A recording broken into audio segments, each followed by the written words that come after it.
Even there are various modules such as getOp, argparse are available to accept input from the command line. But in this video session, we will be accepting the input from the command line using sys module, because sys module is more flexible and easy when compared to the other two modules. Now let me open the Python script and let me import the sys module.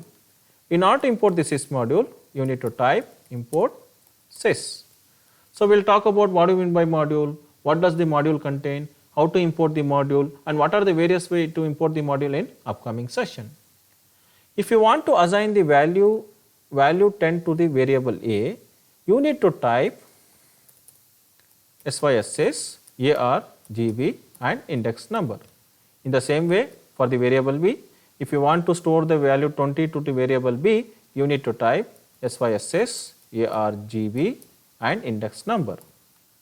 Here sys is the module, arg is the keyword. Argv contains the list of arguments which we have passed in the command line. So in this command line we have passed 3 arguments, that is nothing but the file name, value 10 and value 20. So whenever you pass argument in the command line, the Python interpreter identifies the argument in argv using index number. Usually in almost all programming language, the indexing of argument or list or item usually start from 0. Here the file name is stored at index 0, the value 10 is stored at index 1, the value 20 is also stored at index 2. Now whenever you type sys.argv index 1, the value 10, that is the value at index 1, will be stored to the respective variable, that is in my case variable a. Whenever you type sys.argv index 2, the value 20 will be stored to the respective variable called b.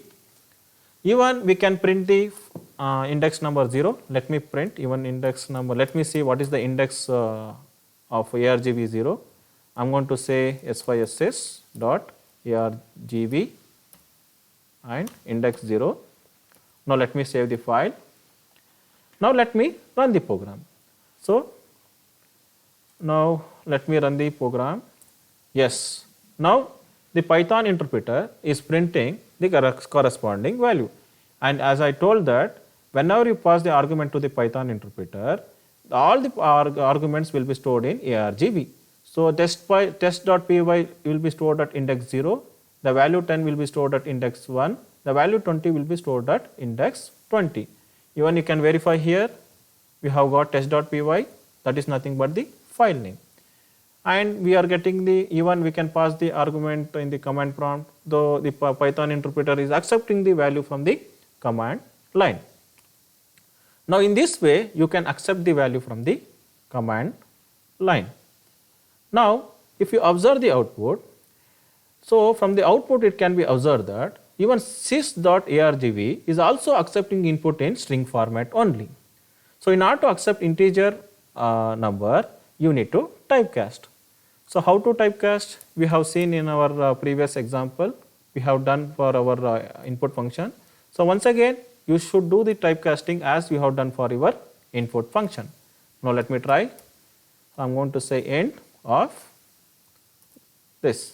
Now let me save the file and let me run the program. Now we are getting the expected output. The first statement will print the index number of 0, that is nothing but the file name. The second statement, the value 10 will be stored to the variable a. In third statement, the value 20 will be stored to the variable b. And finally, the value a and b is added to the variable c. Finally, it is printing the desired output.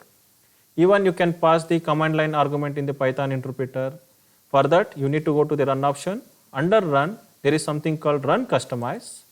Here you can pass some arguments. For an example 1030, let me see. Once again you can see here this statement is for first argument and we passed 10, 9, 30, so we are getting the output as 40. So in this way you can read, accept input from the command line.